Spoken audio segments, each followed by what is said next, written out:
외국인 가사 도우미를 불법 고용한 혐의를 받는 한진그룹 고 조양호 전 회장의 부인 이명희 씨와 딸 조윤아 전 대한항공 부사장이 1심에서 징역형의 집행유예를 선고받았습니다. 네, 서울중앙지법에 나가 있는 취재기자 연결합니다. 김보윤 기자.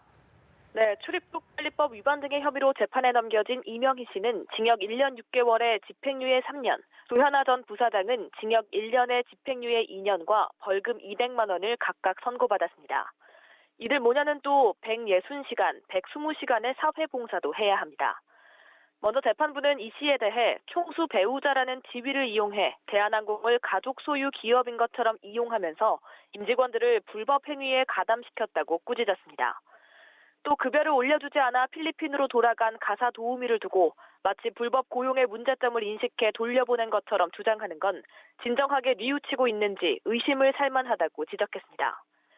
조 씨에게는 대한항공 임원이라는 지위를 이용해 필리핀인들을 소개받은 수수료나 한국행 항공료 등을 대한항공 본사에서 부담하게 했다고 설명했습니다.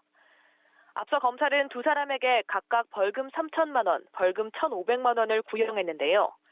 재판부는 벌금형은 비난 가능성에 상응하는 형벌이라 보기 어렵다며 이같이 선고했습니다. 두 사람은 선고 후 취재진의 질문에 아무런 답을 하지 않았습니다. 네, 그리고 오늘 1980년대 희대의 어음사기를 벌였던 장영자 씨 관련 선고도 예정돼 있었는데 선고가 미뤄졌다고요. 네, 그렇습니다. 서울중앙지법은 오늘 오후 1시 50분 사기 혐의로 구속 기소된 장영자 씨의 1심 선고 공판을 진행할 예정이었습니다. 하지만 장 씨는 돌연 불출석 통지서를 법원에 제출하고 법정에 나오지 않았습니다. 피고인이 불출석 상태에서 선고가 진행되려면 구치소 측에서 피고인을 법정에 데려가는 게 현저히 곤란했다는 내용의 사실 확인서를 법원에 제출해야 하는데요. 하지만 구치소 측이 이런 사실 확인서를 제출하지 않아 절차상 문제로 선고 공판을 진행하지 못하고 모레로 다시 기일을 잡았습니다.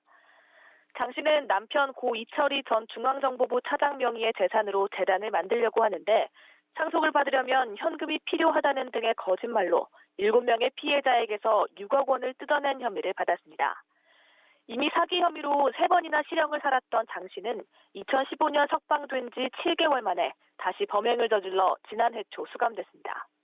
지금까지 서울중앙지법에서 연합뉴스TV 김보윤입니다.